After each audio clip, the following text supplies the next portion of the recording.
So guys, happy Sunday sa inyo. So wala tayong magawa ngayong linggo. So naisipan ko na gumawa ng video para sa mga small time trader na katulad natin na hindi naman ganun kalaki yung puhunan sa pagte-trade sa stock market para makapag-trade tayo sa mga company na ito. At bukas is July 27 to 2020 Monday. So may trading day bukas. So guys, gumawa ko ng video para sa mga small-time trader na pwede natin pag-trade ng mga company na possible natin na na nabilhan ng stock kung depende guys kung magugustuhan natin or tawag dito, maganda yung analysis na gagawin natin sa kanya. So, kaya ko ginawa to guys kasi nga tulad sa mga una kong video na sabi ko na rin na yung pagte-trade ng stock market ay hindi dahil sa magandang company or kilala, kundi based din sa ating punan.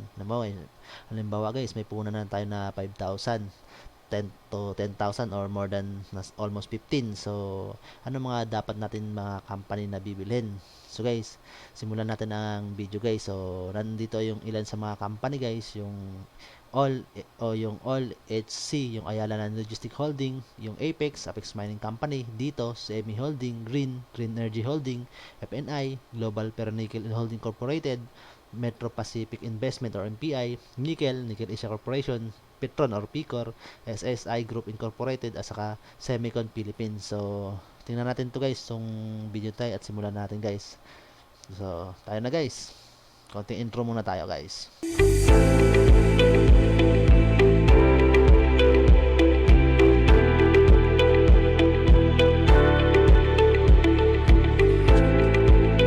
So, ito na guys, yung mga company natin. So, simulan na natin. Pero guys, konting recap muna tayo regarding doon sa unang video na ginawa ko kung bakit pinili ko itong mga company na to na bilhan based sa aking capital guys. Kasi may mga dahilan ako guys. So, kung hindi nyo pa napanood ang video na yun guys, so magkaroon tayo ng recap at papaliwanag ko ng saglit sa inyo. So, dito guys, may ginawa akong formula na guys. Naka-table na to guys sa Excel ko. So, ginawa ko ito para kapag bumibili ako ng stock at magbebenta ko, malalaman ko na agad guys kung saan ako, anong price ako kikita guys. Kasi guys, hindi naman sa pag tumaas agad yung presyo ay kikita ka na agad. So, halimbawa guys, bumili ako kay Stock X na tatawag natin si Stock X ng quantity. So, may capital ako na 5,000 pesos.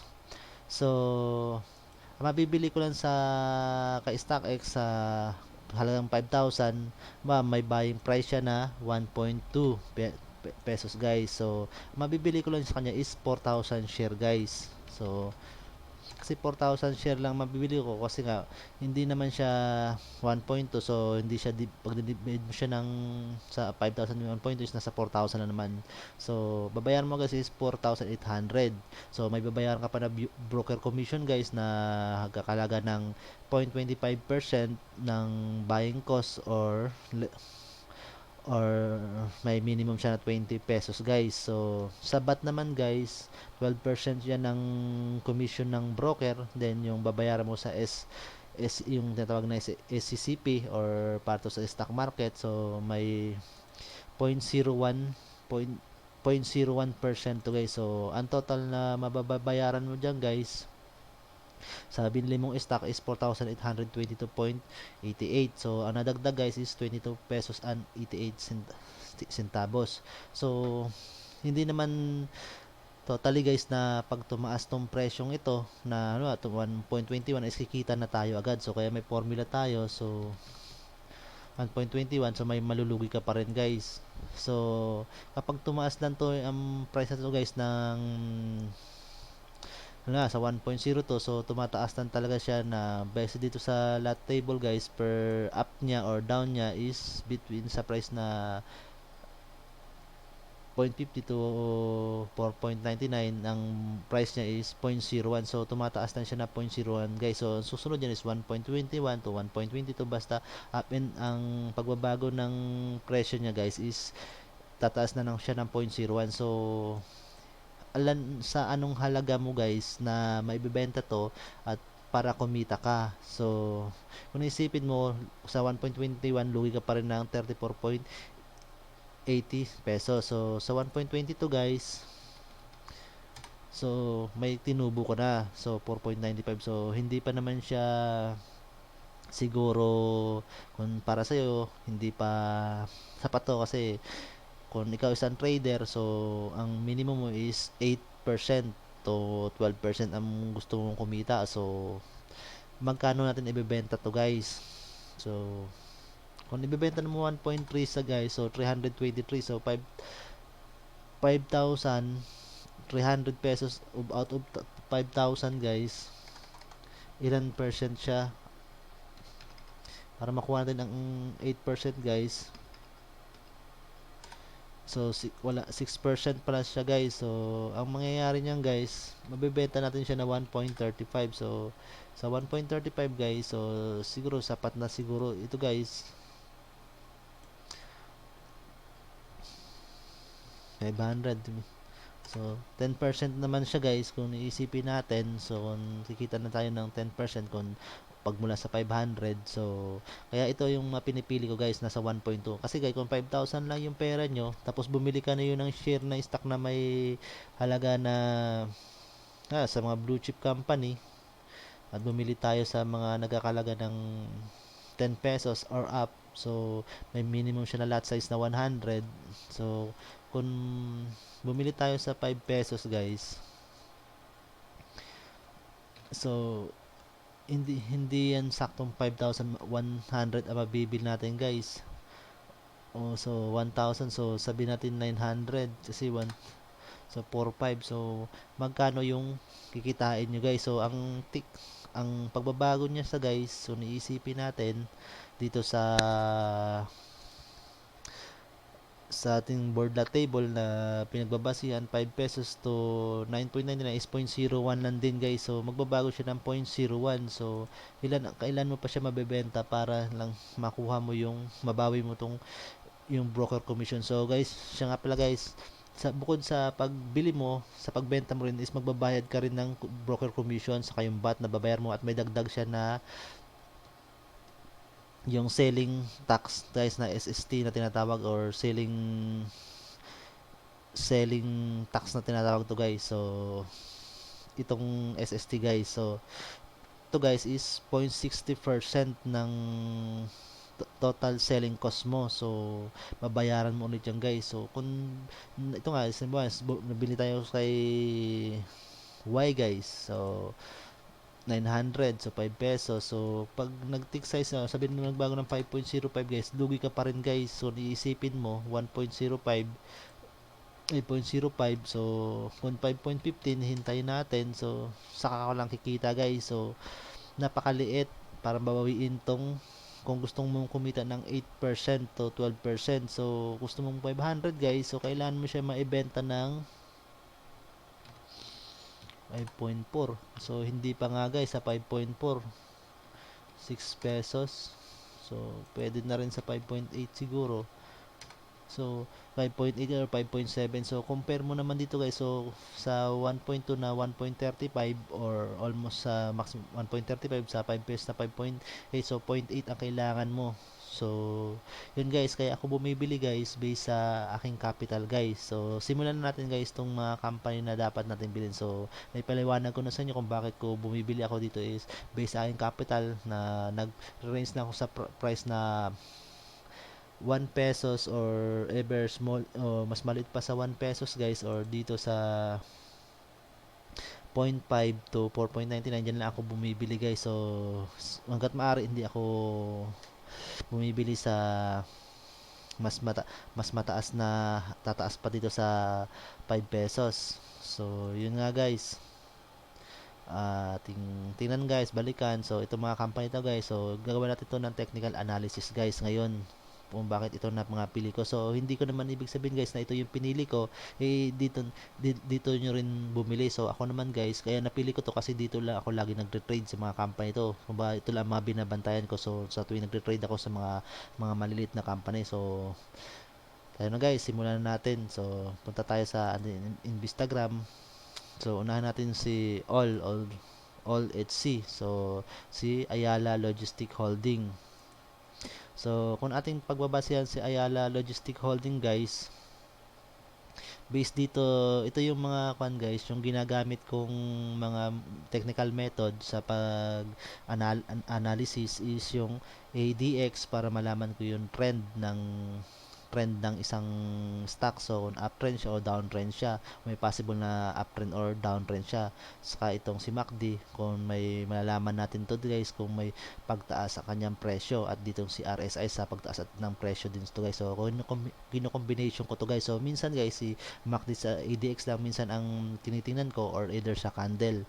So dito kay all guys, si Ayala Land Logistic guys is sa nakikita natin dito guys, sa candle niya, meron sana siyang tinatawag na long ledge doji. So green ang long ledge doji niya, so may possible na kung candle ang pagbabasihan natin is may possible na magkaroon siya ng uptrend. So kung magkaroon siya ng green candle dito guys. So pero dito sa ating ADX guys, so below siya sa 20. So tulad sa una kong video regarding sa ADX, na kapag yung ADX mo is below 20 guys, so yung trend possible dyan is either na karoon ng sideways or magkaroon siya ng konting trend lang guys. May paggalaman na presyo to, hindi ganong kalakihan guys. So kung makikita ng EDX, paakyat pa lang siya guys. So kung ako guys magte-trade ako, kung tuloy-tuloy to na umakyat at lumagpas to ng 20 at going to 40, so saka lang ako magte-trade dito guys. So doon pa lang sa EDX guys, so negative na tayo, hindi na siya possible na pwedeng dito bumili tayo bukas Monday. So dito naman sa kanyang tinatawag na MACD guys, so divergent siya, ibig sabihin palayo siya, yung faster moving average mo is palayo dito sa slow moving average. So yung red guys, ito yung slow moving average. So may pinaliwanag ko na rin ito guys, kung bakit pag divergent siya is possible na magkaroon siya ng price na pagtaas ng presyo. At based naman dito sa kanyang RSI guys, so flatten siya. So pag isa akong trader guys, so hihintayin ko siyang mag-cross between from 40 going cross to 50 guys, going up. So yun ay possible na magkaroon ng pagtaas ng presyo. So guys, negative tayo dito kay Ayala Land Logistic guys, so or sa stock code na All HC guys. So punta tayo kay Apex. So dito sa Apex naman guys, na naipaliwanag ko na rin to sa video ko nung nakaraan regarding sa mga trending na stock. So ang paliwanag ko dito guys is based sa kanyang candle guys. So umbaga based sa kanyang candle, nag-open siya sa 148 at nag-close siya sa 145. So trinay pa to hilahin ng mga buyer guys sa 1.4. So dito naman kay EDX guys is above 20 yung EDX niya is above 20 going to 40. So may possible na trend to guys, na possible na downtrend o uptrend. So sa ADX kasi pinaliwanag ko nga pala dun sa ADX guys, kung ating babalikan, kapag ang ADX mo is going between 20 and 40 and going to 70 or higher pataas, so may strong trend siya na mangyayari pag pataas guys. So strong trend ang mangyayari guys. So may trend na medyo either na tumaas yung presyo o bumaba. So kapag ang ADX mo naman guys, pinaliwanag ko na rin na kapag pababa ang ADX mo at between sa 20 and 40, so ang possible niyan guys is magkaroon siya ng weakening of trend. So magkakaroon man ng trend guys, so hindi naman ganun kumbaga magkaroon ng laylo, kumbaga galing siya sa pagtaas guys, so maglalaylo siya, either bumaba siya ng konti then mag sideways siya, or either na mag sideways lang yung presyo niya, mag steady lang siya doon, magkaroon man ng pagtaas pero magiging volatile lang siya guys sa trading days. So ang MACD naman ni EPX guys is, kung makikita natin is ng divergence din. So may possible na pag-angat din, kumbaga hihiwalay ng medyo lalayo si faster moving average kay slow moving average. So ibig sabihin to guys, may possible na tumaas yung presyo. Pero sa nakikita natin dito kay RSI guys, na-meet niya yung 70. So, ibig sabihin nito guys, oversold na siya.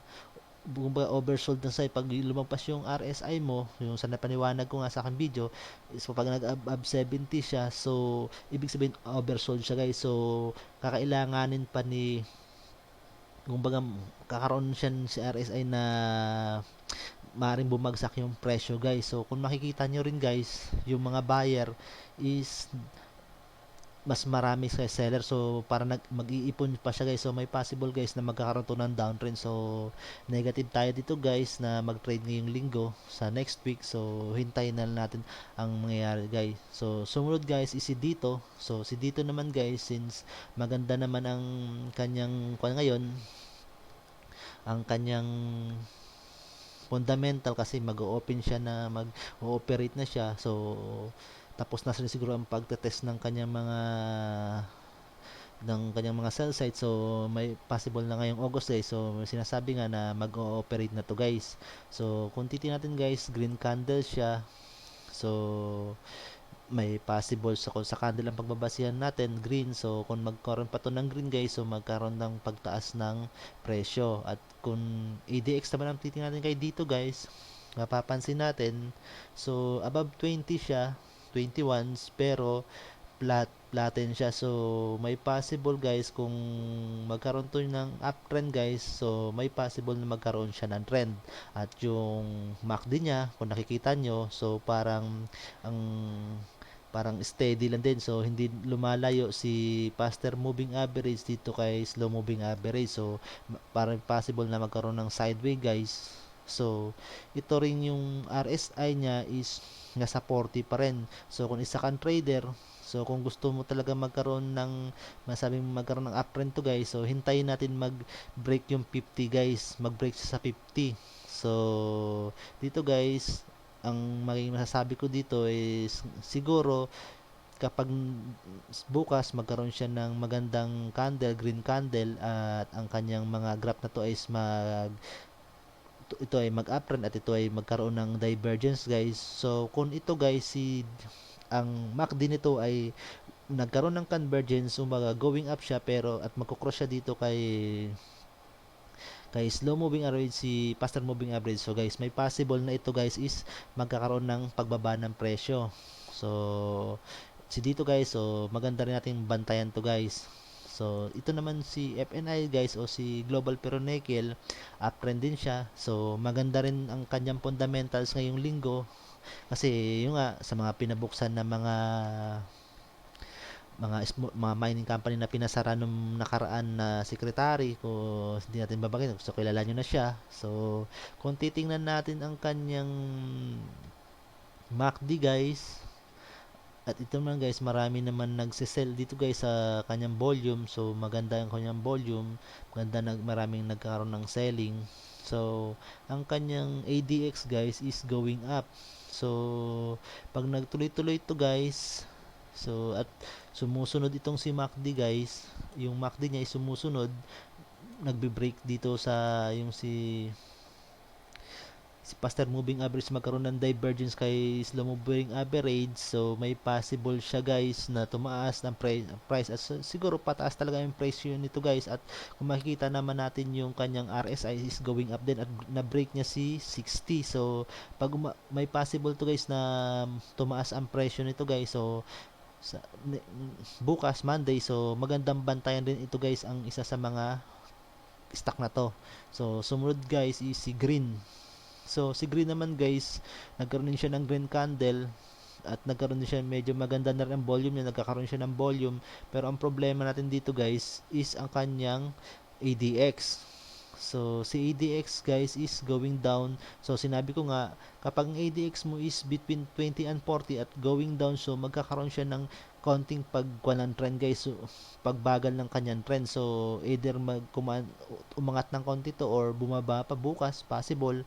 So pero sa akin guys, na nakikita ko, kung akong tatanungin nyo, pababa ang kanyang price guys. Kasi kung makikita nyo si MACD guys, kukross siya si faster moving average kay slow moving average. So magkakaroon pa siya ng konting pagbaba ng presyo. So siguro maganda na rin sigurong sumalo dito guys bukas, or maghintay ako ng isang araw. So possible kung Tuesday na ako magtre-trade, at hintayin ko nito yung RSI niya guys, na kung aangat pa talaga siya bukas, or kung may possible na konting pag-twist pababa. So pag may nag-twist pababa to guys, so at ito'y mag-cross at going to cross at mag-red candle siya, so may possible na bumaba pa yung presyo niya guys.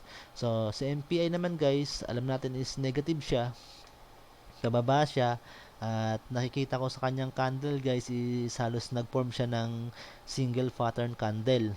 So dito nagkaroon ng double pattern candle, pero red ang kanyang sumunod na candle, at ang red niya is nag-form din ng second single pattern. So itong stock na to guys is may possible na bumaba yung presyo niya. At kung makikita niyo yung volume niya, sa nagigain pa lang siya ng volume, so marami pang buyer na pumapasok, so halos puro buyer pa lang yung bumibili, so nagkakaroon siya ng buying, na bumibili pa lang siya. Pero kung ADX guys, so nga pag nagkaroon to ng uptrend, so may strong trend, so yung baka malito kayo guys sa sinasabi ko sa ADX, kaysa yung ADX guys, hindi ito basihan kung tataas o bababa yung presyo. Ang ADX guys is ginagamit to para malaman natin kung isang stock sa merkado ay magkakaroon ng trend, either uptrend or downtrend. So yun nga sinasabi ko, kapag nagkaroon siya ng pataas na graph from between 20 and 40 at pataas siya guys, so may strong trend na mangyayari. Ibig sabihin may pagbabago ng presyo na medyo malayo, magkakaroon siya ng gap ang mga price niya na medyo malalayo sa isa't isa. So kapag pataas guys, either na presyo ay magkaroon ng strong trend pababa or strong trend pataas. So kapag pababa naman siya guys, magkakaroon siya ng weakening of trend, so medyo babagal yung kanyang pagbaba ng presyo. So unti-unti siyang bababa lang guys. So yun ang ibig sabihin nung guys. So kapag below naman siya sa 20 guys, so ibig sabihin yung trend mo is magkakaroon ng sideway guys. So hihina siya, kumbaga magkakaroon yung presyo mo guys, magkakaroon ng mag-i-steady lang siya guys. So either tumaas ng konti, or possible na pag tiningnan mo yung price niya, halos hindi lumalayo sa isa't isa. So dito naman sa MACD ni guys, MPI, so makikita mo rin halos hindi naman nagbabago yung kanya guys, yung tinatawag na gap ng between slow moving as faster moving average. So dito naman kay MACD guys, to tinitingnan natin sa presyo to guys. So sabi ko nga sa inyo, either nasa taas o nasa baba yung blue na yan, basta yung histogram niya o itong mga guhit na bumababa na dyan, guys, or pagitan ng dalawang guhit na to is malawak guys, is palayo, so may pagtaas ng presyo. So kung ito ay lalapit at magko-cross siya, so may possible na bababa yung presyo. At ito naman si tinatawag nito na RSI guys, so makikita nyo is bumaba siya sa 40 at going siya sa magre-reach, kung possible na mag-reach to ng 30 or bababa pa sa 30, so possible na bababa yung presyo guys. So hindi maganda to si MPI guys, na kung gusto natin kumita na mag-trade dito para kumita yung pera natin, so may possible na hindi positive ang magiging output sa atin, so may pagbaba ang kanyang presyo.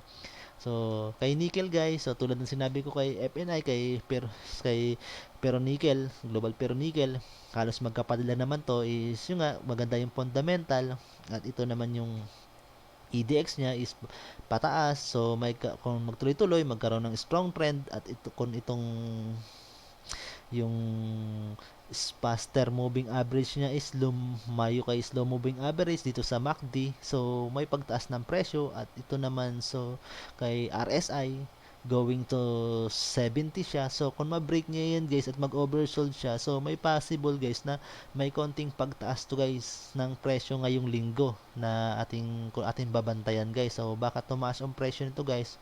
So maganda rin ito guys na bantayan natin kung gusto natin mag-trade na mga small time trader. So kay Picor naman tayo guys. So negative siya guys. So kung makikita niyo yung candle niya, dalawang beses siya nagkaroon ng retracement. So ito guys at ito. So halos retracement ang magiging kanya guys. So kapag nagpula to guys, ang sunod ng candle dito, so asahan nyo na magkakaroon ng downtrend ang presyo nito guys. Bababa yung presyo. At kung makikita niyo yung volume niya guys, red, ibig sabihin nag-iipon ang mga ng volume ang mga trader size o mga hold investor guys. So baka marami ng investor na pumapasok diyan sa kanya. So yun ang mga possible guys. So ito namang ADX niya is pababa at less than 20. So alam niyo na, so mabagal yung trend niya guys. So hindi siya maganda magkaroon ng stock. Hindi tayo maganda mag-trade diyan. At ang kanyang MACD is medyo maganda sana is kung ito ay lumayo guys, si faster moving average guys, slow moving average, so may pag either na tumaas yung presyo, pero kung sumabay ito sa pagbaba guys, si slow moving average at halos hindi magbabago ang kanilang histogram, so possible guys ang price nito guys is bumaba or tumaas ng konti. So, magiging volatile yung magiging presyo. So, hindi siya maganda guys. At ito rin namang RSI niya is makikita nyo is pababa. Bumaba sa 50. So, possible na downtrend guys. So, hintayin natin guys na magkaroon siya ng magandang ADX at saka MACD. Magkaroon siya ng magandang kwan. So, hindi mga possible negative tayo mag-trade ngayong linggo dito guys. Pero dito tayo kay SSI guys. Kung kay SSI tayo guys, kung titingnan natin, nagkaroon siya ng long range doji, ADX, going up. So, kung tuloy-tuloy, magkaroon ng may possible na tumaas yung trend niya. Magkaroon siya ng malakas na na trend or may possible na maganda yung trend, strong trend na mangyayari. At itong si MACD niya is kung makikita natin yung histogram niya, yung dalawang histogram niya, ang equivalent ng histogram niya is medyo malayo guys. So palayo si faster moving average saka slow moving average. So may possible guys na magtaas yung presyo. At itong RSI niya is going 40 guys o papuntang 40. Kung mag-break ng 40, bababa yung presyo guys. Baka magkaroon ng twist ito ang mag-twist kay pataas, palapit kay slow moving average. Pag nag-twist is faster moving average at papunta kay slow moving average na lumapit is magkaroon ng possible na pagbaba ng presyo. Pero kung ito ang mag-twist guys at bumalik pataas guys, Monday, bukas, magandang senyales na magkaroon siya ng uptrend. At kung inyong makikita, kung yung bukas magkaroon ng green candle at sa Martes magkaroon ng dalawang green candle to guys, so may possible na magkaroon ng konting uptrend guys. Uptrend yung price niya. So magandang bantayan din guys si SSIs. So dito naman tayo sa SSP guys. So itong last na ating one guys, kasampo. So ngayon guys, ang fundamental nito guys, sabihin ko sa inyo, so gawa ng sa new learning natin, sa education natin, so maging online na. So mga possible is kailangan ng mga gadget. So sa SSI guys o Semicon Philippines Corporation, so gumagawa siya ng mga conductor guys. So yung mga part na mga piyesa ng mga gadget. So may possible na magkaroon siya ng demand. Pero ang nakikita ko dito guys, sa candle niya at sa volume niya is red. So ang buyer nito guys, so may possible na nagkakaroon ng ang buyer guys, nag-iipon. So at ang kanyang ADX guys is pababa. So may possible na bumaba tong mga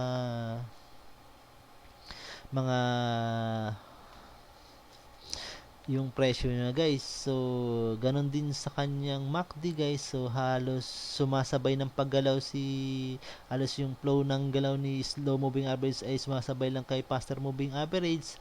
At itong si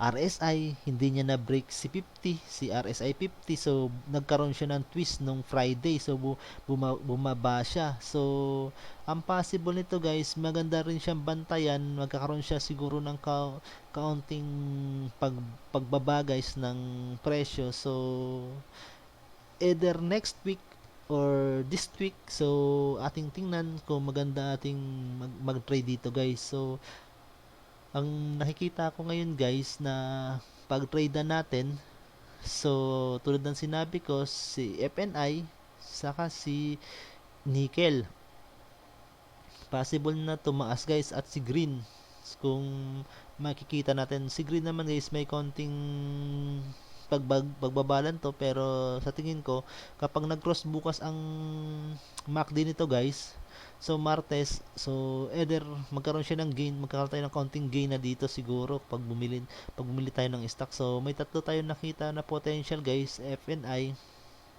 so si dito rin guys, maganda rin ang potential ni dito, si dito, FNI, saka si nickel, saka tong si SSP. So itong maganda guys. So tingnan natin ang mangyayari sa price nila guys bukas. So dito lang ako guys. So may apat ako na nakitang maganda guys. Si dito, FNI, nickel, saka si SSP na mapag-trade tayo bukas, na dito tayo magte-trade. So yun nga guys, gumawa rin ako ng konting technical analysis para makatulong naman sa mga sa mga maliliit na trader natin dyan, kasi para naman maka-contribute tayo kahit konting knowledge kung paano basahin tong mga technical method na to guys. So kahit ano man technical method ang gamitin natin talaga guys, depende lang natin sa pag-understand natin yung guys. So isa lang dalawa lang naman ang ibig sabihin, apat lang naman ang ibig sabihin sa atin ng mga technical method na ating tinitingnan guys. So kahit anong gamitin natin dyan guys, kung ano yung kinahiligan nyo or anong madali para sa inyo, so isa lang naman ang ibig sabihin yan guys, ang malaman nyo yung pagtaas ng presyo at paggalaw ng merkado. So doon na naman iikot yan guys. So ako guys, nas nadalian ako kay ADX sa MACD at kay RSI, saka dito sa pagbasa ng candle. So ito yung ginagamit ko lagi sa pagte-trade. So ito ang aking ginagawang technical analysis guys sa tuwing ako ay bago mag-trade. So ngayon linggo, wala akong magawa, so naisipan kong gumawa ng video guys para naman tulong naman ako kahit konti. So may mga bagong trader talaga dyan guys, is yun ang purpose ko guys sa video na to. So ang video na talaga na to guys is gumagawa ako ng video pala sa YouTube, hindi para sa mga makatulong ako sa mga dati matatagal na trader. So makatulong ako sa mga bagong trader guys. So yung purpose ng video ko guys is makatulong sa mga baguhan na trader. So yun nga guys, sana makapulot kayo ng magandang aral sa video na to, at kayo na ang bahala kung may naitulong ako sa inyo. So guys, maraming salamat sa panunod nyo. Kung pwede, kung gusto nyo mag-subscribe sa channel ko, so para makapanood pa kayo ng ibang video, or kung nagustuhan nyo yung channel ko, is nag-upload ako minsan ng mga video kung may time ako gumawa, kasi gawa naman may trabaho na ngayon, so hindi na ako ganong nakagawa ng mga video, lalo na pag weekdays. So ngayon guys, gumawa ako ng technical analysis. So nakikita ko ngayon sa market, so mga possible na nating maitulong sa mga kapwa natin na mga baguhan na trader. So nagsimula pa lang sa pagte-trade ngayon. So yun guys, maraming salamat sa inyo. Sana mag-subscribe kayo sa akin channel. So hanggang sa muli guys, sana tangkilikin nyo ating video.